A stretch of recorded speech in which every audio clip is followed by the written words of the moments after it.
రోజా గారు, నిన్ను అరెస్ట్ చేయడానికి దమ్ము అవసరం లే, వారెంట్ ఉంటే చాలు. ఆ పని నువ్వు చేసిన అవినీతి ఏదైతే ఉందో, నువ్వు మంత్రిగా ఉన్నప్పుడు ఏవైతే వెలగబెట్టావో, ఏదైతే దోచుకున్నావో దానికి సంబంధించి చిట్టా రెడీ అవుతుంది. అంత ఓపిక పట్టకపోతే దమ్ముంటే అరెస్ట్ చేసుకో, దమ్ముంటే అరెస్ట్ చేసుకో అంటే అరెస్ట్ చేస్తాం. పేద ప్రజల డబ్బును, పేద క్రీడాకారుల డబ్బును అప్పనంగా బుక్కి దమ్ముంటే అరెస్ట్ అంటే అరిస్తే నువ్వు చేసిన తప్పు నిజమైపోతుందా? ఏంటి మేము అడుగుతున్నాం. నువ్వు చూపించు ఆధారాలు. మేము చూపించాం కదా, మేము విచారణ చేస్తున్నామని చెప్పాం కదా. ఏదో మా మంత్రి గారు ఏదో అవినీతి జరగలేదని చెప్పి వక్రీకరించి మాట్లాడతారా? మరగని కుక్క లేదు.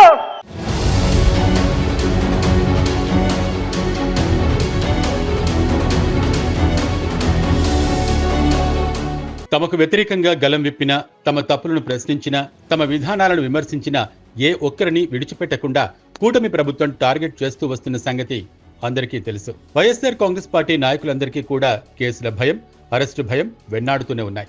వైసీపీ నేతల్లో అంతో ఇంతో మీడియా ముందు తరచూ మాట్లాడే తెగువ ఉన్న, నిశిత విమర్శలు చేసే అలవాటు ఉన్న ప్రతి ఒక్కరూ ఇప్పుడు ఏదో ఒక కేసుల ఉచ్చులో ఇరుక్కుంటున్నారు. నోటీసులు ఎదుర్కొంటున్నారు, అరెస్టులు కూడా అవుతున్నారు, లేదా నానా పాట్లు పడి బెయిల్ తెచ్చుకుంటున్నారు.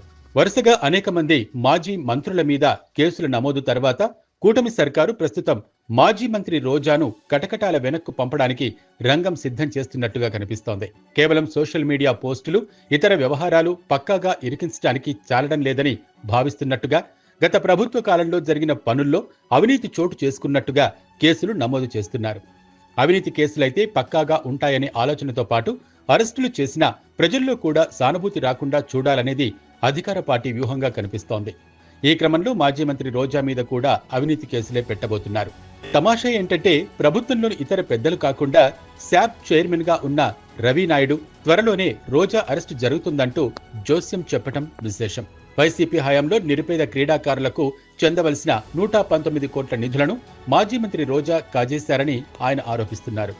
కోట్లకు కోట్లు నొక్కేసి బంగారు నగలు, నెక్లెస్లు కొనుక్కున్నారని ఆయన ఆరోపిస్తున్నారు. ఆమె అవినీతిపై పూర్తిస్థాయి విచారణ జరుగుతోందని, త్వరలోనే అరెస్టులు ఉంటాయని ఆయన అంటున్నారు.